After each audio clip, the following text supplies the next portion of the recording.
Bueno, estamos con la primera invitada de la jornada, me refiero a la geóloga Leda Sánchez. Estábamos hablando antes de estar al aire, estás de licencia, así que te agradecemos que estés acá en el living. Sí, mis licencias son muy peculiares, ¿no? Sí, Porque uno no se desprende de todo, ¿no? Pero bueno. claro. Bien. Bueno, vamos a hablar de algunos temas de actualidad. También, obviamente, vamos a hablar de la situación del país, de algunos temas que vos ya has denunciado públicamente y que también, digo, requieren un poco de atención para preparar de alguna forma al país a lo que pueda llegar a ocurrir. Pero, si te parece, comentar rápidamente lo que pasó en Japón, ¿no? Este terremoto 7.6 lo tengo, la magnitud, bueno, que generó muertes y destrozos en ese país. Sí, 7.5 creo que fue el último ajuste. Bien. Igual viste que eso en función también de la agencia cambia y a medida que vas procesando mejor los datos, también son datos que van ajustándose con los días, ¿no? O con los meses también. ¿Tuvieron la posibilidad de ver, más allá de las imágenes en particular, de ver los datos, profundizar un poco en lo que fue lo que Sí, sucedió? a nuestras estaciones llegó el evento sísmico y bueno, lo miramos, nosotros yo no lo parametricé porque ya estaba hecho, había hordas de gente y de servicios haciéndolo, Sí. pero sí es interesante para nosotros cuando llegan porque son datos que nos importan para después para el uso de otras cosas, para conocer cómo es la estructura de la corteza en Uruguay, también nos sirven estos elementos, ¿no? Estos terremotos grandes, porque llegan a la superficie de nuestras estaciones verticales, entonces son datos que son muy útiles para otros estudios de litósfera, ¿no? Todos nos acordamos de lo que ocurrió en 2011. Sí, ¿No? también 2010 en Chile, Sí. sí, son... Que fue tremendo, porque bueno, son los movimientos sísmicos que generan tsunamis, ¿no? A su vez es así como funciona. No todos, ¿no? ¿No? No todos los terremotos son tsunamigénicos, algunas rupturas en algunos lugares en particular Sí, claro. son generadores de tsunamis, que es otro desastre más que se puede producir sobre las costas y sobre la población, obviamente, ¿no? Bueno, supongo que habrán visto y mostrado las imágenes de lo que fue, en este caso no fue muy importante, pero generó destrozos y roturas importantes, ¿no? ¿En este caso generó tsunami o no? Hubo unas marejadas importantes de las imágenes que yo vi.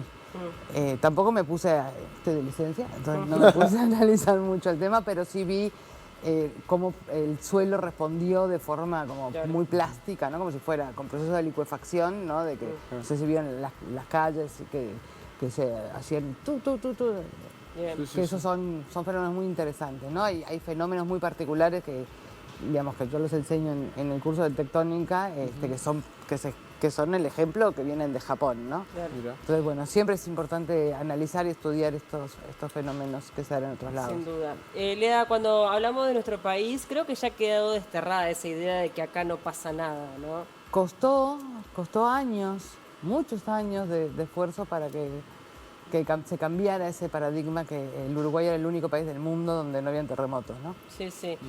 Bueno, No te digo que fuimos el último país en tener estaciones sismológicas, porque hay algunos países que todavía no tienen, en África, por ejemplo, pero... Estuvimos ahí. Estuvimos ahí. Sí. O sea, fuimos el último del continente, ¿no? O sea, todos los países tenían, salvo Uruguay, porque en el Uruguay no hay terremotos. En el Uruguay no se monitorean, por ejemplo, los embalses, que en todas partes del mundo se hace, porque los embalses generan sismicidad inducida y hay que monitorearlos. Todavía nos falta mucho, ¿no? Pero, digamos, yo en este momento somos 3, o sea, mi marido que está ahí sentado. Sí, que perfectamente ¿no? podría estar acá sentado contigo. Porque... Exacto. Otra colega que cuando la dejan hace cosas de sismología y yo. Entonces, y somos 3, o sea, y en realidad somos 2 para hacer el mantenimiento de las estaciones, ¿no? O sea, Enrique y yo hacemos el mantenimiento de las 20 estaciones que tenemos. Bueno, una está en la Antártida, así que vamos poco... poco accesible. No es que vamos frecuentemente. Además es una estación que no ha fallado desde que está instalada, Bien. así que... lo más importante de los últimos años fue lo ocurrido en Atlántida a mitad El de del Florida y el de Atlántida son los más grandes que hemos tenido en los últimos años, ¿no? Bien. ¿El de Florida cuánto había sido? El de Florida 4,6. 4,6. Pero si pensamos en reportes de daños, el de Las Piedras, que fue de 3,2, en el 2016, noviembre del 2016, fue el que más reportes de daños tuvimos. Claro.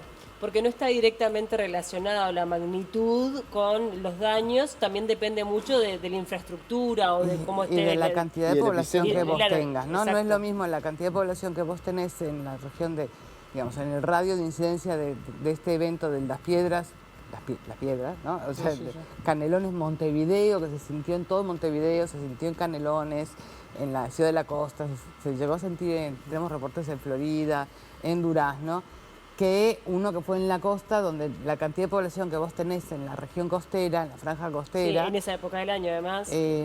No, bueno, sí, Sí. es menor, ¿no? Claro. Entonces, digamos, pero los efectos también en las infraestructuras fue diferente, ¿no?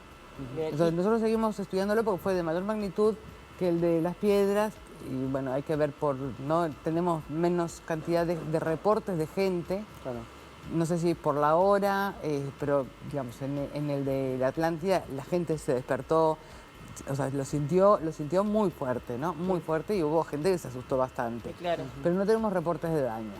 Bien. Es el más grande en la historia, ¿no? En cuanto a magnitud. No, ¿El de Atlántida? no, ¿Cuál es el más grande? no, es el más grande según, digamos, la equivalencia que nosotros hacemos con la intensidad, que es con los datos históricos, ¿no? Sí, Con las sí. descripciones que se hacen de lo que se vio, de lo que se percibió, es el de 1542, que suponemos que fue de una magnitud cercana a 6,2, 6,3.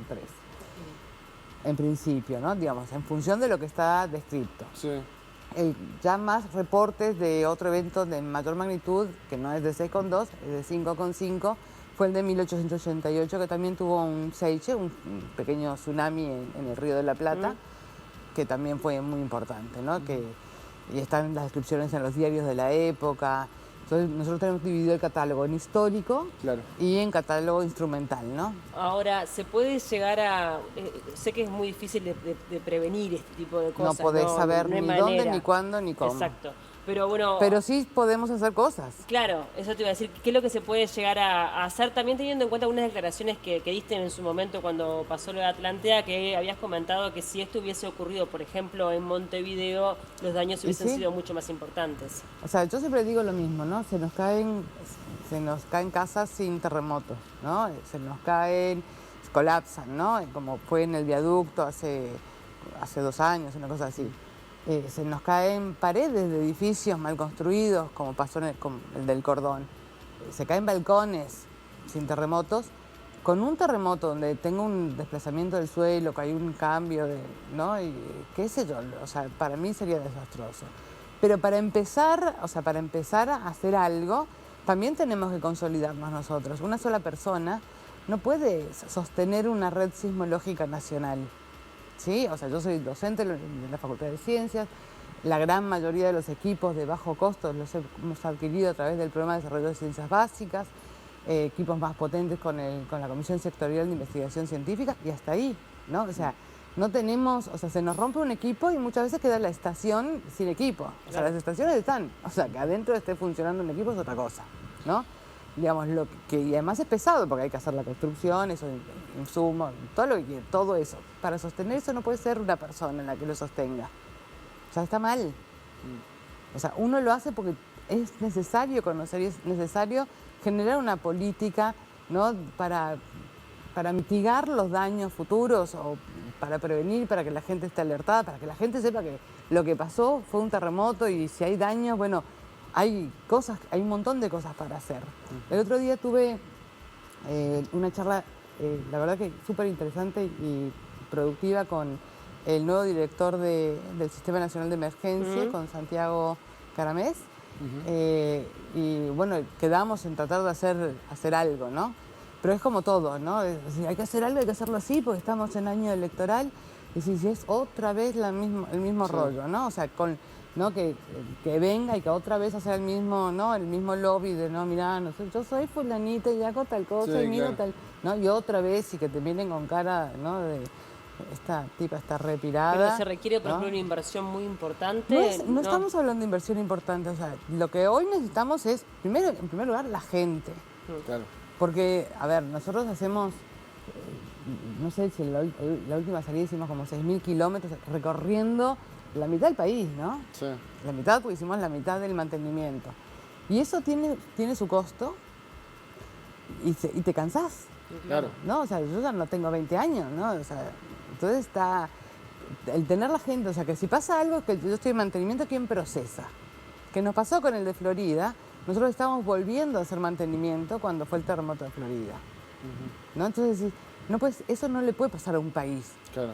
Que una red sismológica nacional dependa de una persona, está mal, ¿no? Y que lo mantenga la misma persona, está mal, ¿no? Tienen que haber recursos del Estado en todas partes del mundo, es el Estado y la universidad los que sostienen las redes sismológicas. La universidad da los cerebros y el Estado es el que lo sostiene, ¿no? Pero y ¿a nosotros qué? ponemos la mano Sí. de obra que hacemos sí. desde albañil hasta Sí, sismología, ¿no? Entonces, es heavy. Pero ¿a qué le atribuís esa falta de recursos? ¿A esta cuestión que hablábamos antes, cultural, de que acá no pasa nada, de que acá terremotos no hay? Y no sé, qué sé yo, supongo, no sé, la verdad que no sé, o sea, todo el mundo dice, sí, es importante, hay que apoyarte, no sé qué, todo el mundo dice lo mismo, Sí. pero nunca, no sale un mango más que de mi bolsillo, Claro. ¿no? Entonces, así no podés trabajar. Claro. Yo lo hago igual, ¿no? Porque en realidad cuando uno hace sismología lo que te preocupa es la gente, Sí, sí, estás ¿no? comprometida Porque con no la estamos causa. haciendo ciencia básica, ¿no? No le estamos buscando el pelo al huevo, ¿no? Lo que estamos es dando una respuesta frente a situaciones de eventos naturales que pueden producir desastres. Entonces, bueno, el estudio de eso es fundamental para la gente, ¿no? Y después sí podemos hacer investigación, pero como en las condiciones en las que estamos es muy difícil. Ahora, ¿cómo se pueden preparar las ciudades? Eso que decíamos, ¿no? No se puede prevenir porque esto es algo que no se sabe. Esto, obviamente, si alguien tuviese la bola de cristal, se tomarían otro tipo de medidas. Pero hablando de prevención, ¿cómo se pueden preparar las ciudades? ¿Cómo se puede preparar Montevideo teniendo en cuenta que es la ciudad con mayor densidad de población? Bueno, o sea, vamos a arrancar ahora armamos un grupo con gente de arquitectura, no me acuerdo cómo se llama el código de la asociación de, no sé, de arquitectos y no sé Sí. qué más. Un ingeniero estructural, Pedoja, que es un capo, para armar una norma UNIT para la construcción. Por lo menos pensar de acá en adelante que se construya con una norma sísmica y después hay que hacer un análisis de las infraestructuras existentes para ver si hay que hacer un reforzamiento o algo de las estructuras por la eventualidad de que ocurra un evento sísmico y no colapse y sobre todo la idea es arrancar por hospitales, centros de salud, edificios del Estado, que es lo que sostiene a los países, ¿no? Después hay todo un tema en la región costera, no todos los edificios que están sobre nuestra Rambla en Montevideo, por ejemplo, que también hay que hacer todo un estudio para ver cómo respondería cada una de esas estructuras, que están una pegada a la otra, Claro. Sí. frente a una oscilación del terreno, ¿no? Hablando de terrenos... Miles de cosas para hacer. No, muchísimo. Necesitamos gente para hacer eso, claro. ¿no? Porque Y con respecto a los terrenos más propicios o menos propicios a un eventual terremoto, la costa de nuestro país, teniendo en cuenta este último caso, ¿es más propicia a tener que terremotos? sea, no, digamos, con el catálogo que nosotros teníamos un sesgo de locación de epicentros, Sí. que era sobre todo la región costera. Pero, ¿qué pasa? 1800, ¿no? Sí, claro. 1900, ¿dónde está la mayor concentración de población? En la región costera. Entonces, la percepción de los eventos es mucho mayor porque tenés mayor cantidad de gente, ¿no? Y difunde, ¿no? Y Claro. comenta, que en el interior del país. Nos pasó ahora con el evento de Minas, que el epicentro está localizado a 10 kilómetros al suroeste del borde sur de la ciudad de Minas, que no hay población. O sea, fue un evento de 2,6 que seguramente mucha gente lo hubiese sentido si hubiese sido más hacia Minas, y lo sintió una persona de una estancia que, a raíz de que uno empieza a buscar, ¿no? Y comentar que alguien se contacta te dice, sí, yo te conozco a alguien que... esa persona le preguntaba, ¿vos sentiste algo tal día? Sí, lo sintió, ¿no? Pero no tenés población, Claro. hay escasa población rural. Entonces también eso hace como que se te desbalance. Entonces hay un montón de eventos que seguramente en el catálogo histórico estén ausentes porque no tenés población. Claro. Si tuviera- Ahora, Sí, dale, no, perdón. No, dale. No, le iba a preguntar con respecto a la tecnología que hay en nuestro país, más allá de estas estaciones que tenemos, que le están haciendo el arreglo permanente, pero ¿cómo está hoy el país en cuanto a lo tecnológico para la cuestión de los sismos? Yo creo que estamos bien después obviamente como corresponde siempre después Sí. Sí. después del evento de Atlántida. Bueno, instalamos un software que nos permite hacer caracterización preliminar de forma automática, o sea, el tipo detecta y te calcula la magnitud, la localización, entonces pues hay que ajustarlo, ¿no? Bien. Eso para eventos que son más grandes, para los chiquititos lo seguimos haciendo de forma manual, ¿no? Bien. Porque bueno, ahí hay que invertir en software, que no tenemos los fondos, pero... Bien. Claro. Hablabas un poco de eso, ¿no? De las dos patas que hay que cubrir. Por un lado, el tema del compromiso del presupuesto y también el tema de las personas capacitadas para trabajar. ¿Tenemos personas capacitadas para trabajar y formadas? A ver, yo tuve 8 chicos trabajando conmigo durante 8 años, casi 9, gratis, que bueno, no pueden vivir de la caza y de la pesca, ¿no? De la recolección de residuos. Entonces tuvieron que salir a trabajar y trabajan en cualquier otro rubro, ¿no? Entonces no es ni en lo que se recibieron como geólogos, ni es en sismología, que es lo que además les gusta, ¿no? Uno de ellos sí se fue a Brasil a hacer un posgrado en sismología. Y la verdad que estos chicos son brillantes, o sea, hay un caso particular de uno de ellos, de Hernán, hizo su trabajo de tesis de grado en sismología, una cosa muy particular, y uno del jurado que nos reunimos antes, porque él estaba utilizando uno de sus scripts, dijo, bueno, pero ¿qué tal si haces este poquito más y ya ahí tenés los 3 papers para el doctorado?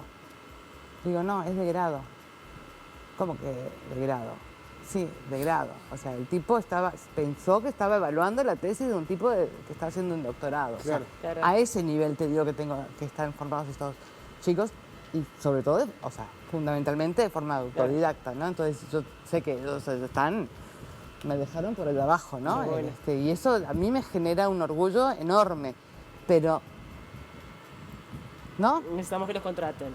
Y a ver, uno de ellos está trabajando en Mercado Libre, el otro va a quedar sin trabajo. No, está bien, una empresa. ¿No? Entonces está todo bien, pero no están trabajando en lo que a ellos les gusta, ¿no? Y además en lo que se han formado durante muchos años y que fue un esfuerzo muy grande, porque en el Uruguay la sismología no existía ni como asignatura, ¿no? Entonces es complicado. Leda, para finalizar, cambio climático. Se habla mucho de cambio climático, hablan los meteorólogos, señalan que hay algunos fenómenos que aparecen o que ya no están más, producto del cambio climático. ¿En qué afecta? Nada. En nada. No, la sismología no tiene los sismos, no tiene nada que ver Con la meteorología. Sí. Pero con respecto a ese punto en particular, ¿han visto un aumento o un descenso de las actividades sísmicas en nuestro país o un mantenimiento? No, en general, o sea, hay algunos años encontramos algunos más, pero también depende del tiempo que nosotros invertimos en ver los registros.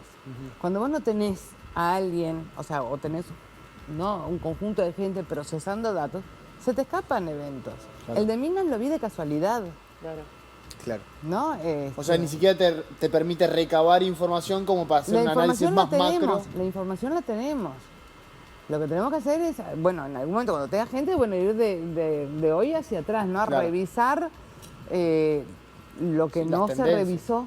Claro. ¿No? Y eso, digamos, para eso estamos tratando de usar cosas de inteligencia artificial para que nos ayude a la autodetección de eventos, porque si no es un trabajo casi infinito, ¿no? Totalmente. Claro. Leda, bueno, muchísimas gracias por acompañarnos. No. Ojalá que aparezca ese presupuesto y ese compromiso para poder atender seriamente este tema que, como bien decías, es absolutamente impredecible. Sí, y que puede llegar a ser muchísimo peor. Y que podría llegar a tener una tragedia. Podría ser económica, para la economía del país puede ser un desastre enorme. Pensemos en Haití, ¿no? Que todavía no se recuperó. Tremendo.